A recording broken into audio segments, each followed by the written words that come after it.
Hello children. Now we are going to discuss about the referential integrity in a relational database management system.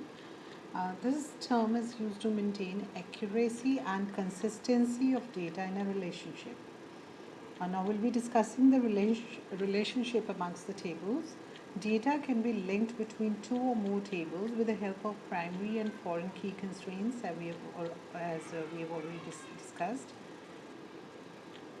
Referential integrity helps to avoid adding records to a related table if there is no associated record available in a primary key table, changing values if any dependent records are present, deleting records from a primary key if there are any matching relating records available in the associated tables. Now we can see the example of the admission register and the class register. These can be taken as two tables, one admission table and one class table. Admission table includes all the records of all the students, those who are admitted to school, and they are allotted classes, and the class table includes the record of the student. Now if I want to add the record to the class register straight away, I will not be able to do that because it is dependent on the admission table. So until and unless there is a consistent change in all the tables, the primary table, so I will not be able to add the records in the class table. Same is the change if there is any change in address of the student. Just changing the address of the student in the class table will not be possible because there are records present in the associated tables as well. So they have to be changed in the primary table and the associated tables. Then deleting the records again, if some students leave or he or she has a long absence, that student cannot be deleted from the class table only. So they have to be taken care of because there are matching related records available in the associated tables. So they have to be deleted, added or changed or updated from the primary table and accordingly from the associated tables as well. So this maintains the accuracy and consistency of data. Right? So let us study about the relationships. There can be relationships can be set up between the tables. Relationship between tables, they help to save time as there is no need to enter the same data in a separate table. As we are taking the example of admission table and class table.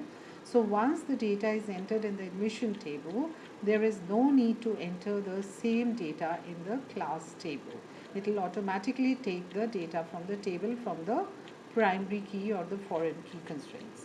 Now reducing the data entry errors, obviously when we are reducing the data entry, the errors relating to data entry are reduced automatically and summarize data from the related tables. So tables can be related and data can be summarized. So it can be divided into different types of relations. How can two tables be related to one another? So it can be one-to-one relation when one record in a table is associated with only one record in another table. We can take the example of two tables, suppose student table and contact table. One student table has these fields, student ID, first name, last name, and the contact table has student ID, address and phone number. Now every single student ID can have one contact information. It is not possible that one student ID have more than one contact information. So it is one to one relation. Only one student can have one contact information and one contact information can belong to one student. Now there is the second type of relationship, that is one-to-many relationship. That means one record at a time can be associated with one or more records in another table. For example, we can take up a customer table and order table. Customer can have many orders. One customer can place many orders with the same dealer. He can place order number 1, he can place order number 2, he can place order number 3. Customer ID is suppose 1. So that one customer ID can have many order IDs. So this can be an example of one record in a table associated with one or more records in another table.